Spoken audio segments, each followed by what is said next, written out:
Bonjour à toutes et à tous, bienvenue sur Grand Lille TV, merci d'être en notre compagnie déjà en cette matinée, et 7h30, bon réveil à toutes et à tous, bon appétit si vous prenez votre petit déjeuner avec nous. Et nous sommes le mercredi 24 septembre, voici l'actualité du jour dans la métropole lilloise.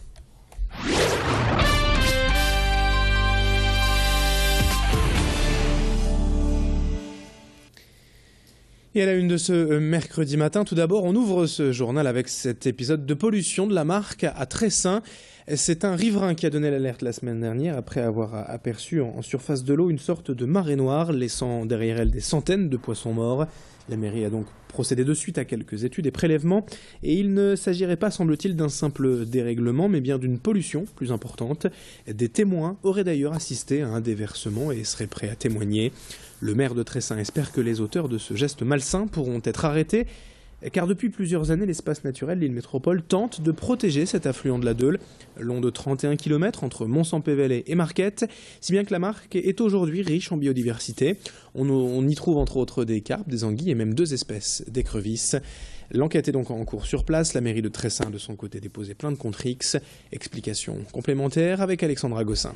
On essaie avec la communauté urbaine, l'espace naturel et les riverains de donner vie, de redonner vie à la Marque. Il y a eu un curage qui a été fait il y a très longtemps. Tout ce qui a été fait pour améliorer le site et le caractère de vie, préserver la faune et la flore. Sur quelques heures de temps, tout a été anéanti, quoi. C'est vraiment dommage. Le sport également à la une de l'actualité en ce milieu de semaine, car le LOSC est en déplacement ce soir à Nice pour la 7e journée de Ligue 1. Les Dogs, toujours invaincus en ce début de saison, réalisent une bonne entame dans l'ensemble, avec 12 points pris en 6 matchs et donc toujours aucune défaite. Mais le rendement offensif de l'équipe est tout de même assez critiqué par les observateurs.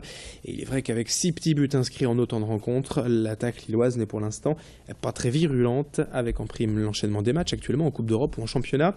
Des rencontres tous les 3 ou 4 jours, les joueurs pourraient être déjà fatigués. L'entraîneur lillois René Girard mise donc tout sur la récupération afin de tenir la cadence. On l'écoute, l'entraîneur des Dogs, hier en conférence de presse avant ce match face à Nice ce soir, au micro de Macha Grunessen. On a cette chance que beaucoup de clubs aimeraient avoir, c'est de jouer l'Europe. Pour l'instant, on fait un championnat qui est plus que correct, malgré ce que certains veulent bien en dire. Donc,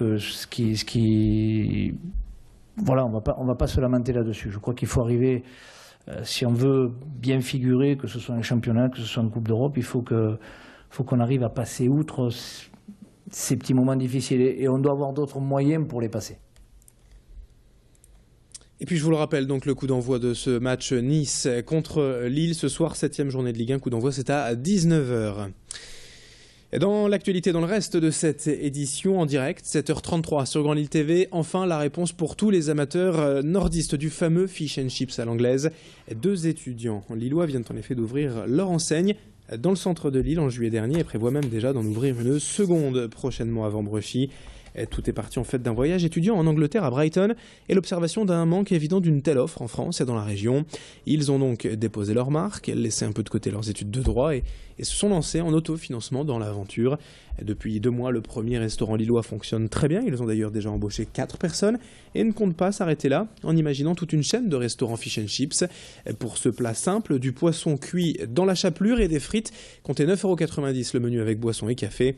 Présentation avec Tanguy Lécluse qui ne s'est pas gêné pour aller goûter. Je trouvais ça très bon et je me suis dit que c'était quelque chose qu'il fallait peut-être exporter en France. Importer en tout cas, puisque je suis français, donc importer en France. Donc de retour en France, suite à quelques études de marché que j'ai pu effectuer, en basant sur des rapports, notamment de la Caisse des dépôts, je me suis rendu compte que c'est un concept qui pouvait marcher en France et qui pouvait en tout cas être rentable. Et qu'il n'y en avait pas d'autres de fish and chips en France, il n'y a aucune chaîne de fish and chips en France. Donc de là, nous avons lancé le premier fish and chips pur, ici même à Lille. Et puis nous avons eu raison puisque ça fonctionne, c'est rentable. Et puis on termine en humour ce journal avec la tournée événement des Éternels du Rire qui passera à Lille au Zénith le 23 octobre. Quelques-uns des plus grands humoristes français sont en effet réunis sur scène pour 2 heures d'un spectacle unique. Jean-Marie Bigard, Roland Magdan, Popek, Marc Jolivet, Jean-Yves Lafesse, Smain, Pierre Péchin, Didier Gustin, Bernard Ménez et Tex. Comme il y a des chansons indémodables, il y a des rires éternels et des artistes, des humoristes inscrits dans la mémoire collective. Ils ont donc décidé de se retrouver tous ensemble sur scène pour cette tournée exceptionnelle qui démarrera d'ailleurs à Lille au Zénith le 23 octobre. Présentation avec le producteur du spectacle.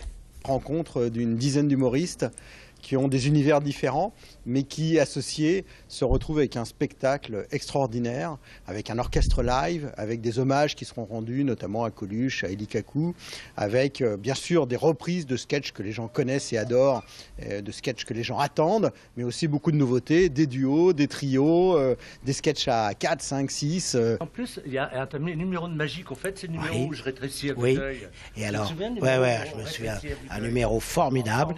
Et alors, bien voilà, Jean-Yves Lafesse disparaît. Je suis donc seul sur 10. Voilà, maintenant j'arrive à être seul sur 10. Mais au fur et à mesure, le problème, c'est que la forêt commence à m'envahir. Je suis perdu. Ah, alors voilà. Je réapparais. Oh! Et là, on se demande, mais comment j'ai fait? Eh ben, je livre pas mon secret.